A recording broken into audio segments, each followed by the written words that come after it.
دمشق کی مسجد میں ابو درداء رضی اللہ تعالیٰ عنہ ہے، اور رسول اللہ صلی اللہ علیہ وسلم کے شہر سے ایک آدمی دمشق کی مسجد میں ابو درداء رضی اللہ تعالیٰ عنہ کے پاس پہنچتا ہے اور کہتا ہے کہ میرا یہاں آنے کا مقصد کوئی تجارتی یا کسی طریقے کا اور کوئی مقصد نہیں ہے، صرف اتنا مقصد ہے کہ مجھے آپ پیارے آقا علیہ الصلاۃ والسلام کی احادیث مبارکہ سنائیے اور مجھ سے بیان کیے۔ حدیث مبارکہ کیا تھی؟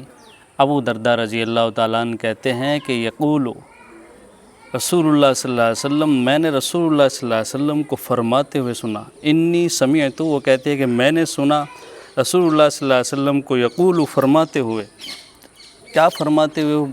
کہ رسول اللہ صلی اللہ علیہ وسلم نے فرمایا، جو شخص دنیا کے اندر علم حاصل کرنے کے لیے نکلتا ہے تو اللہ رب العزت کا اس اپنے بندے کے لیے کام یہ ہوتا ہے کہ وہ اس کے لیے طرق الجنہ یعنی جنت کا ایک راستہ بنا دیتے ہیں۔ یہ تو خالق کائنات کا کام ہوا، اس کے لیے جو علم حاصل کرنے کے لیے نکل رہا ہے۔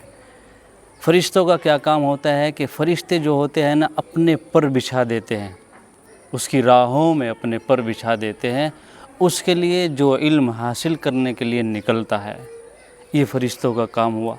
اور پھر یستغفر للعالم ما فی السماوات و ما فی الارض، اس طالب علم کے لیے اور جو علم حاصل کرنے کے لیے جا رہا ہے، اس کے لیے آسمان والے اور زمین والے کیا کرتے ہیں کہ جو کچھ آسمان میں ہے اور جو زمین میں ہے، وہ مچھلیاں ہوں یا دیگر جانور ہو اور آسمان میں فرشتے ہو، وہ سب اس کے لیے مغفرت کی دعا کرتے ہیں۔ یہ کام آسمان اور زمین کی چیزیں کرتی ہے۔ اور اس کے بعد پیارے آقا نے فرمایا، ان العلماء ورثۃ الانبیاء، اور علماء کرام علم دین حاصل کرنے والے نبی کے وارث ہوتے ہیں۔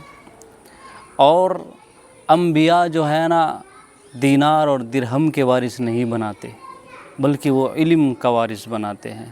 تو اس لیے اس احادیث مبارکہ سے معلوم ہوا کہ علم حاصل کرنا اور طالب علم کے لیے کتنی بڑی فضیلت ہے۔ ایک حدیث مبارکہ میں ہے کہ فضل العالم علی العابد کفضل القمر لیلۃ البدر علی سائر الکوکب، عالم کی فضیلت عابد پر ایسی ہے جیسا کہ 14ویں رات کے چاند کی فضیلت تمام ستاروں پر ہے۔ اس لیے علم حاصل ہر ایک کو کرنا چاہیے۔ علم بہت بڑی چیز ہے، علم سے ہی مقام و مرتبہ ملتا ہے۔